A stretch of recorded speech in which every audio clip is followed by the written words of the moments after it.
গত 2 সপ্তাহ ধরে ইরানের রাজধানী তেহরান সহ দেশটির বড় বড় শহরে ছড়িয়ে পড়েছে নতুন করে গণবিক্ষোভ। প্রশ্ন হচ্ছে, এ দফায় প্রতিবাদ শুরু হলো কেন?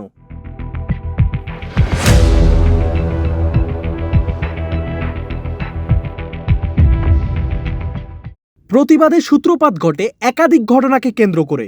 জ্বালানি ও নিত্যপণ্যের দাম বৃদ্ধি, রাজনৈতিক সংস্কারে ব্যর্থতা এবং নিরাপত্তা বাহিনীর কঠোর আচরণ নতুন করে জনরোষ উস্কে দেয়। এর সঙ্গে যুক্ত হয় সাম্প্রতিক একাধিক হেফাজতে মৃত্যু ও বিক্ষোভ দমনের সহিংসতা।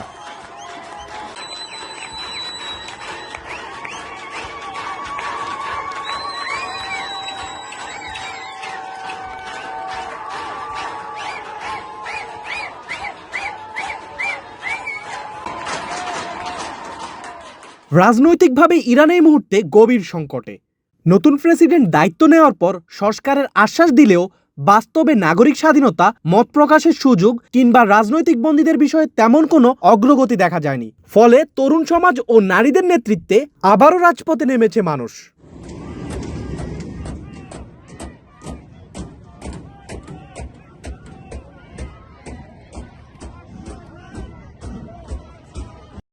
সরকারের প্রতিক্রিয়া ছিল আগের মতোই কঠোর। নিরাপত্তা বাহিনী ব্যাপক দরপাকড় শুরু করে, অনেক এলাকায় সেনা মোতায়েন করা হয়। বিক্ষোভ ছড়িয়ে পড়া ঠেকাতে দেশ জুড়ে ইন্টারনেট সংযোগ বন্ধ করে দেওয়া হয়েছে। এতে আন্তর্জাতিক গণমাধ্যম ও মানবাধিকার সংস্থাগুলোর পক্ষে প্রকৃত পরিস্থিতি জানা কঠিন হয়ে পড়েছে।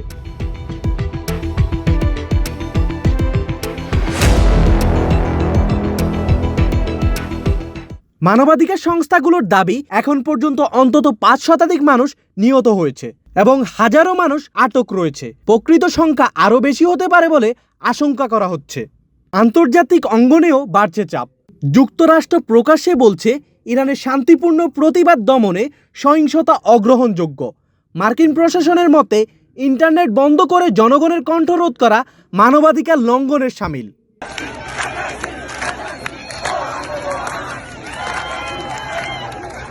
ইউরোপীয় দেশগুলোও উদ্বেগ প্রকাশ করেছে। জাতিসংঘের মানবাধিকার দপ্তর ইরানকে সংযম দেখানোর আহ্বান জানিয়েছে এবং স্বাধীন তদন্তের দাবি তুলেছে। তবে ইরানের সরকার এসব অভিযোগ প্রত্যাখ্যান করে বলেছে, এই বিক্ষোভের পেছনে বিদেশি শক্তি, বিশেষ করে যুক্তরাষ্ট্র ও ইসরায়েলের ষড়যন্ত্র রয়েছে। তাদের দাবি, দেশের ভিতরে অস্থিরতা তৈরি করতেই এই সহিংসতাকে উস্কে দেওয়া হচ্ছে। آتش زدن مسجد، آتش زدن کتاب خدا، یعنی اصلا اینا نقشه‌ای است که آمریکا و اسرائیل বর্তমানে ইরান কার্যত একটি তথ্য অন্ধকারের মধ্যে রয়েছে। ইন্টারনেট বন্ধ, ফোন সংযোগ সীমিত, বিদেশি সাংবাদিকদের চলাচলে কড়াকড়ি, সব মিলিয়ে পরিস্থিতি আরও বিস্ফোরক হয়ে উঠছে। বিশ্লেষকদের মতে, এই দফায় প্রতিবাদ শুধু একটি ঘটনার প্রতিক্রিয়া নয়, এটি ইরানের দীর্ঘদিনের রাজনৈতিক অসন্তোষেরই বহিঃপ্রকাশ। সরকার ও জনগণের মধ্যে এই দূরত্ব যদি কমানো না যায়, তাহলে পরিস্থিতি আরও ভয়াবহ রূপ নিতে পারে।